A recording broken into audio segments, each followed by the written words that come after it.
নমস্কাৰ বন্ধুসকল আপোনালোকক মোৰ স্বাস্থ্য ৰক্ষা চেনেলটোলৈ স্বাগতম জনাইছোঁ। আজিৰ ভিডিঅ'টিত আমি কথা পাতিম পেচাবৰ ইনফেকশ্যনৰ ওপৰত।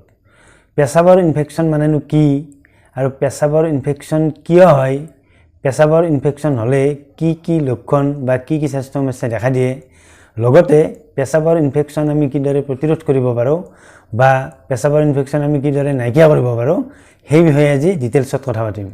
গতিকে ভিডিঅ'টি শেষলৈকে সকলোৱে চাব। ভিডিঅ'টি চাই নিশ্চয় সকলোৱে উপকৃত হ'ব পাৰিব।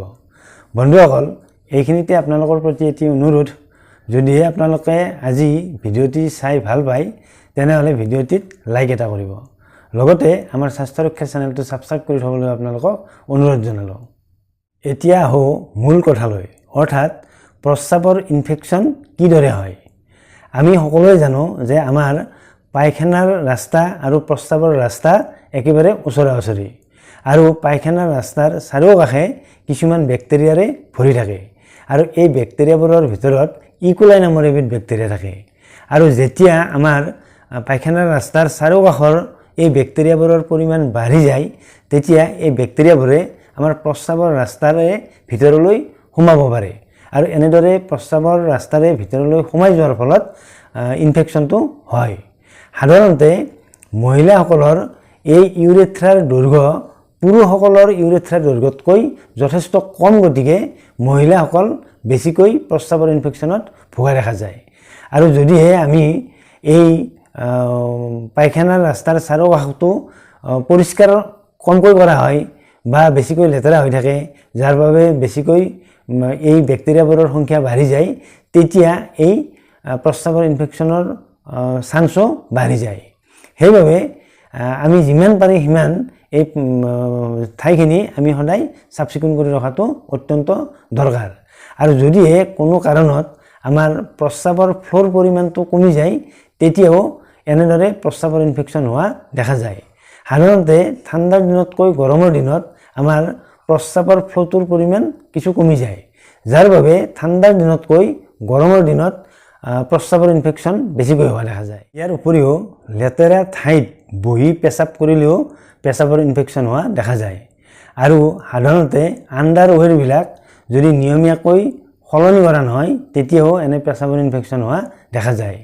তাৰ লগতে যদি বহুত সময় ধৰি প্ৰস্ৰাৱ ধৰি ৰখা হয়, সাধাৰণতে মহিলাসকলে বহুত সময় ধৰি কোনো কাৰণত প্ৰস্ৰাৱ ধৰি ৰাখিব লগা হয়, তেতিয়াও এই প্ৰস্ৰাৱৰ ইনফেকশ্যন হোৱা দেখা যায়। সাধাৰণতে পেচাবৰ ইনফেকশ্যন হ'লে দেখা দিয়া লক্ষণসমূহ হৈছে তীব্ৰ জ্বৰ উঠে।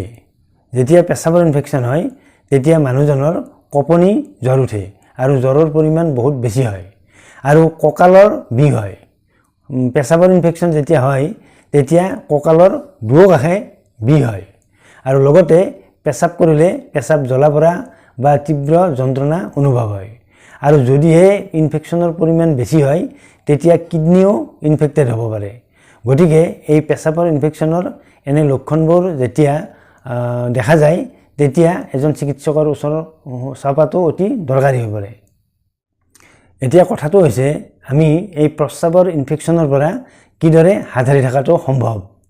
ইয়াৰে 1 নম্বৰ উপায়টো হৈছে, আমি সদায় পায়খানাৰ ৰাস্তাৰ লগতে প্ৰস্ৰাৱৰ ৰাস্তা সদায় চাফ চিকুণ কৰি ৰখাটো অত্যন্ত দৰকাৰী। আৰু এই ক্ষেত্ৰত আমি সদায় আণ্ডাৰৱেৰ নিয়মিতভাৱে সলনি কৰি থাকিব লাগে। আৰু যেতিয়া আমি পায়খানাৰ ৰাস্তা বা প্ৰস্ৰাৱৰ ৰাস্তা আমি চফা কৰোঁ, তেতিয়া সদায় ওপৰৰ পৰা তলফাললৈহে সদায় চফা কৰিব লাগে। তলফালৰ পৰা ওপৰলৈ চফা কৰিলে সদায় ইনফেকশ্যনৰ চান্সটো বাঢ়ি যায়। ইয়াৰ লগতে আমি সদায় যাতে পেচাব কোনো কাৰণতে ধৰি ৰাখিব লগা নহয়, তাৰ প্ৰতি গুৰুত্ব দিব লাগে। কিয়নো যেতিয়া আমাৰ ইউৰিনাৰী ব্লাডাৰত প্ৰস্ৰাৱৰ পৰিমাণটো বাঢ়ি যায়, তেতিয়া আমাৰ এই বেক্টেৰিয়াই ইনফেকশ্যন কৰাৰ চান্সটো বাঢ়ি যায়। সেইবাবে বিশেষকৈ মহিলাসকলে এই প্ৰস্ৰাৱ যাতে ধৰি ৰাখিব লগা নহয়, তাৰ বাবে সদায় চেষ্টা কৰিব লাগে। ইয়াৰ উপৰিও আমি যদি লেতেৰা ঠাইত বহি প্ৰস্ৰাৱ কৰিব লগা হয়, তেতিয়াও আমাৰ এই প্ৰস্ৰাৱৰ ইনফেকশ্যনৰ চান্সটো বাঢ়ি যায়। সেইবাবে আমি লেতেৰা ঠাইত কেতিয়াও বহি পেচাব কৰিব নালাগে, তেতিয়া থিয় হৈ পেচাব কৰাই আমাৰ কাৰণে ভাল। ইয়াৰ লগতে ডায়েবেটিছ ৰোগীসকলৰ এই পেচাবৰ ইনফেকশ্যন হোৱাৰ চান্সটো বাঢ়ি থাকে। সেইবাবে যাতে পেচাবৰ ইনফেকশ্যন নহয় ডায়েবেটিছ ৰোগীসকলে সদায় ছুগাৰ কণ্ট্ৰলত গুৰুত্ব দিব লাগে। গতিকে এনেকৈ যদি আমি চাফ চিকুণতা মেইনটেইন কৰোঁ বা আমি সদায় হাইজিন মেইনটেইন কৰাত গুৰুত্ব দিওঁ, তেতিয়া নিশ্চিতভাৱে আমি প্ৰস্ৰাৱৰ ইনফেকশ্যন হোৱাৰ পৰা ৰক্ষা পৰিব পাৰোঁ। আৰু যদিহে কোনো কাৰণত আমাৰ এনেদৰে পেচাবৰ ইনফেকশ্যন হয়, তেতিয়া আমি অতি সোনকালে এজন চিকিৎসকৰ কাষ চাপিব লাগে আৰু চিকিৎসা গ্ৰহণ কৰিব লাগে। আৰু মন কৰিবলগীয়া কথাটো হৈছে আমি সদায় পৰ্যাপ্ত পৰিমাণৰ পানী সেৱন কৰাত গুৰুত্ব দিব লাগে, কিয়নো পৰ্যাপ্ত পৰিমাণৰ পানী সেৱন কৰিলে আমাৰ পেচাবৰ ফ্ল'টো সদায় সঠিক পৰিমাণে থাকে। আৰু পেচাবৰ ফ্ল'টো যেতিয়া সঠিক পৰিমাণে থাকে, তেতিয়া আমাৰ পেচাবৰ ইনফেকশ্যন হোৱাৰ চান্সটো কমি থাকে, কিয়নো পেচাবৰ ফ্ল'টো যেতিয়া সঠিকভাৱে থাকে তেতিয়া বেক্টেৰিয়াবোৰ এই পেচাবৰ লগত ওলাই যায়। গতিকে বেক্টেৰিয়াবোৰ যেতিয়া ওলাই যায়, তেতিয়া সেই বেক্টেৰিয়াবোৰে ভিতৰলৈ সোমাই গৈ ইনফেকশ্যন কৰাৰ চান্সটো কম থাকে। গতিকে আমি এনেদৰে সদায় সাৱধানতা অৱলম্বন কৰি চলিলে বা হাইজিন মেইনটেইন কৰি চলিলে আমি নিশ্চিতভাৱে পেচাবৰ ইনফেকশ্যন অতি সহজে ৰোধ কৰিব পাৰোঁ।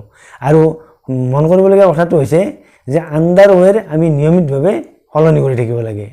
ইয়াৰ উপৰিও আমি গৰমৰ দিনত নিয়মিতভাৱে নেমু টেঙাৰ চৰ্বত সেৱন কৰাত গুৰুত্ব দিব লাগে, কিয়নো নেমু টেঙাৰ চৰ্বত সেৱন কৰিলে আমাৰ প্ৰস্ৰাৱৰ পৰিমাণ বৃদ্ধি পায়।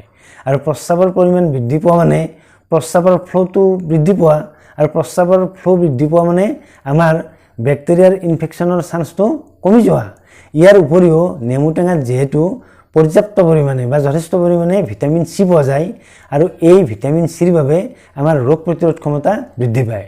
আৰু ৰোগ প্ৰতিৰোধ ক্ষমতা যেতিয়া বৃদ্ধি পাব, তেতিয়া আমাৰ বেক্টেৰিয়াই ইনফেকশ্যন কৰাৰ চান্সটো কমি যাব। গতিকে আমি গৰমৰ দিনত নিয়মিতভাৱে নেমু টেঙাৰ চৰ্বত সেৱন কৰাৰ অভ্যাস কৰিব লাগে। তেতিয়া নিশ্চিতভাৱে আমি পেচাবৰ ইনফেকশ্যনৰ পৰা অতি সহজে আমি ৰক্ষা পাব পাৰোঁ। বন্ধুসকল, প্ৰস্ৰাৱৰ ইনফেকশ্যনৰ পৰা আমি কিদৰে হাত সাৰি থাকিব পাৰোঁ সেই বিষয়ে কিছু কথা শুনিলে। যদিহে আপোনালোকে আমাৰ আজিৰ ভিডিঅ'টো ভাল পাইছে, তেনেহ'লে ভিডিঅ'টি শ্বেয়াৰ কৰিবলৈ আপোনালোকক অনুৰোধ জনালোঁ। অন্য এটা ভিডিঅ'ত আপোনালোকক লগ পোৱাৰ প্ৰতিশ্ৰুতিৰে আজিলৈ সামৰিছোঁ। ধন্যবাদ।